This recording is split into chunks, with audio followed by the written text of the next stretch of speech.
My name is Liz Cervio, and my hippie name from the old days is Nellie. I got to Taos in January of 1970. I came out with 12 other students and 4 faculty from a college in the Northeast that I wasn't happy at. I wasn't college material. Having grown up in New York City, I wanted to get west as fast as I could. And so we landed in Arroyo Seco. It was a cold, snowy winter, and we took up residence in an old ski dorm.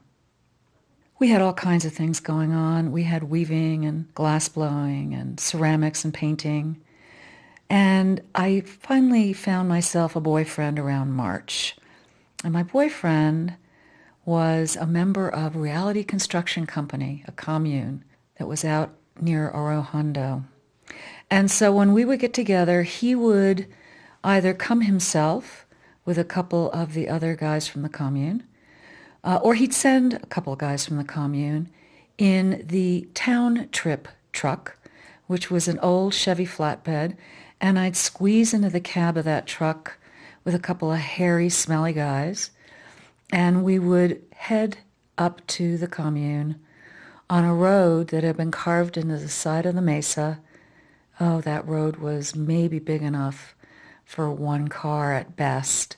It twisted and it turned, and I was clutching onto my own hands and praying that we would get on to the top of the mesa, but I'd see parts of cars and scars on the trees as we went up that road where people who'd had too much to drink didn't quite make it up to the top of the mesa. And when we get to the top of the mesa, the gate to the commune was always locked and chained. And as soon as some of the guys from the commune heard a truck coming up or a car, they'd come to that gate armed with rifles. Some real badass guys. And once they saw that it was someone that they wanted to let in, they'd unchain the gate and in we would go. I remember my first sight of the building that was the communal building had been built in the shape of a thunderbird.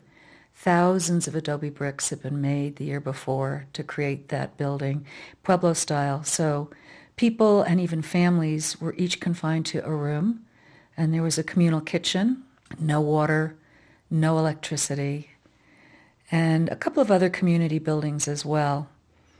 Probably about a month into this romance, I realized that I had crab lice because I'd had them before, and I started the itching.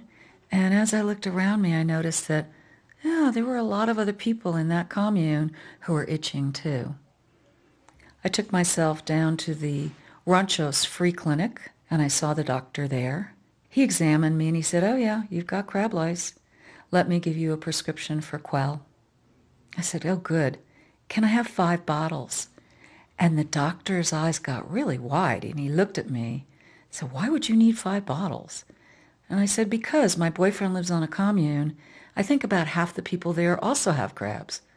Yeah, he wasn't about to give me that other Quell. So the romance started to really dim after that. But I had really made some interesting connections at Reality Construction Company. One morning when I was coming into breakfast at the communal kitchen, I noticed that a couple of the moms had placed 2 little babies out in the sun. This was probably about April or May. The snow was melting, and the babies were probably out there for convenience and for a little bit of sun and warmth. But the turkeys were free-range turkeys, roaming around and pecking, and one of the turkeys took a look at about a 6-month-old baby propped up there, got its wings and its feathers stretched out as far as it could. Waddle got bright red, and it made a lunge for that baby. I looked around for other parent, adult, anybody. Nobody was out there. So I got between that baby and that turkey as fast as I could. And somehow that earned me being the designated babysitter for a bunch of those kids on that commune. And so I started to create relationships that were beyond having just a boyfriend. I made a very good friend. She was 18 and pregnant. I was 18 and I wasn't. And the baby daddy was nowhere in sight. So Rachel Finstein and I started to form a friendship. I decided that even though I wasn't going to ever live at Reality, that I would help her out as often as I could. I remember one day I went up to visit her. She was one of the founder's daughters. She was Max Finstein's daughter. So she had 2 rooms, which was kind of elegant, even though it was rough adobe. She wanted me to help her put up some shelves, just the 2 of us. So we used some spikes and some rope and some scrap lumber and put up 2 shelves. She put up a bunch of her canned goods on these 2 shelves. And we were in the other room visiting, and suddenly we heard this tremendous crash coming out of the other room. We went in to see what made the noise, and our shelves had lasted probably 10 minutes before they worked their way out of those adobe walls. By the time late summer was coming to Reality Construction Company and harvest was happening, I decided that it was probably time to go east and visit my family. One of my last visits to Rachel before I left, I remember that 8-seater outhouse that they used to have. It was 4 seats and then a little half wall and then 4 seats in a building. And I went to visit her, and I remembered to pack my camp shovel and my toilet paper because, yeah, there was no toilet paper. There was usually slick catalogs, and that was what you got to wipe yourself with from the pages of those catalogs. It was hard because, I get up early in the morning. I'd get myself settled on one of those seats, get myself comfortable, and some hairy, crab-ridden guy would come and, yeah, dude, there's like 7 other places to sit. No, he'd sit right next to me. So more times than not, I'd go off in the bushes with my shovel and my toilet paper. And that was one of the last things I remembered before I went back east.